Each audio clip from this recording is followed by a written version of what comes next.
La parole est à Monsieur Marion pour le groupe Ensemble pour la République.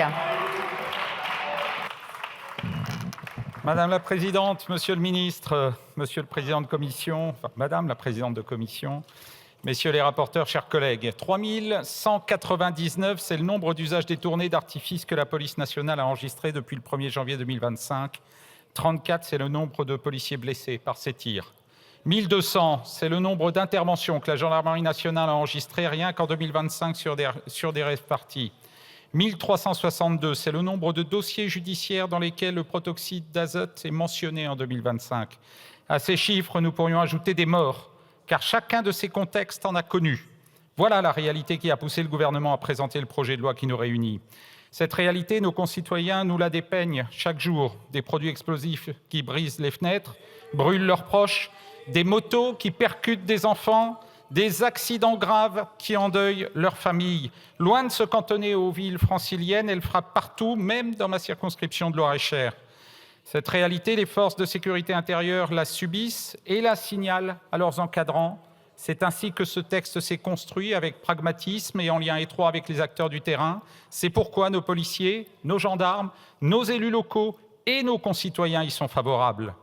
L'évolution des incivilités et la multiplication des drames évitables nous imposaient d'agir et de nous adapter pour compléter les efforts déjà entrepris. En matière de prévention, notre majorité a déjà déployé la stratégie nationale de prévention de la délinquance 2026-2030, qui prévoit d'améliorer la sensibilisation, la formation et l'accompagnement médico-social des jeunes, ainsi que la prévention des conduites addictives en milieu scolaire et des campagnes de communication choc. En termes de moyens et de sanctions, nous avions permis l'adoption de la LOPMI, de la loi renforçant la lutte contre les rodéos motorisés, de la loi tendant à prévenir les usages dangereux du protoxyde d'azote et de la loi visant à sortir la France du piège du narcotrafic. S'ajouteront d'autres réponses, Monsieur le Ministre, et notamment le projet de loi de police municipale dont notre groupe, vous le savez, appelle à un examen rapide en séance publique tant il est réclamé par nos communes. Au groupe Ensemble pour la République, nous pensons que seule notre réactivité et notre détermination garantiront l'effectivité de notre justice. C'est en poursuivant cet objectif que nous avions soutenu le texte initial, ces nouvelles infractions, les mesures de police administrative, les sanctions aggravées et les moyens d'intervention qu'il prévoyait pour lutter contre la délinquance du quotidien et la criminalité organisée. Nous pensons par exemple que les amendes forfaitaires délictuelles, qui ne manqueront pas, nous le savons bien, de faire débat cette semaine, constituent un outil précieux car elles sanctionnent des délits aujourd'hui impunis tout en libérant un temps certain aux enquêteurs et à la justice. Elles nous font appliquer les conseils de Beccaria. Ce n'est point par la rigueur des supplices qu'on prévient le plus sûrement les crimes, c'est par la certitude de la punition. Car sanctionner, c'est aussi informer, éduquer, prévenir. Nous savons le taux de recouvrement de ces AFD insuffisant et perfectible, mais les auditions ont montré la détermination de l'entaille à y remédier. Riposte prévoit également des ajustements bienvenus recommandés par la Cour des comptes, tels que le paiement fractionné, l'augmentation du délai de paiement et l'accès de l'entaille aux données fiscales.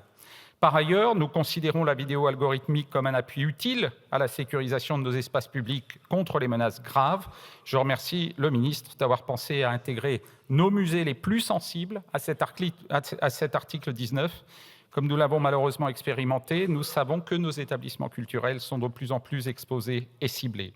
Aussi, nous nous réjouissons de voir notre principe de casseur-payeur repris par l'article 2 ter de ce texte en l'appliquant aux rave-parties. Ceux qui enfreignent nos lois doivent mesurer les conséquences de leurs actes pour la collectivité.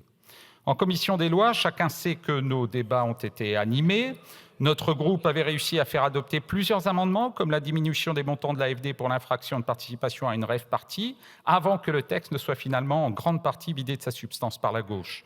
Dès lors, nous défendrons en séance publique plusieurs amendements de rétablissement afin que ce projet de loi retrouve son ambition initiale, à savoir donner aux forces de sécurité intérieure les moyens qu'elles réclament pour exercer leur mission première, assurer la sécurité et la tranquillité de tous. Nous proposerons ainsi de rétablir les articles 1, 2 et 4 visant à prévenir l'utilisation détournée de produits explosifs et pyrotechniques, l'organisation de rave-parties illégales et les violences liées aux événements sportifs. Pour éviter tout détournement de l'interdiction de vente de protoxyde d'azote, nous vous suggérerons de renforcer son application en ligne. Pour adapter les outils de détection et d'intervention à l'évolution de la délinquance, nous vous proposerons également de rétablir l'article 15, élargissant l'usage des dispositifs de lecture automatisée des plaques d'immatriculation. Enfin, nous soutiendrons les amendements du gouvernement de nos rapporteurs, que nous remercions pour leur travail, et ceux de notre collègue Laetitia Saint-Paul, dont nous saluons les travaux précédents sur l'encadrement des rave-parties. Les députés EPR attendront de nos discussions des débats de qualité, respectueux des visions politiques de chacun et nourris d'une volonté sincère de résoudre les problèmes de nos concitoyens. Je vous remercie. Merci, monsieur.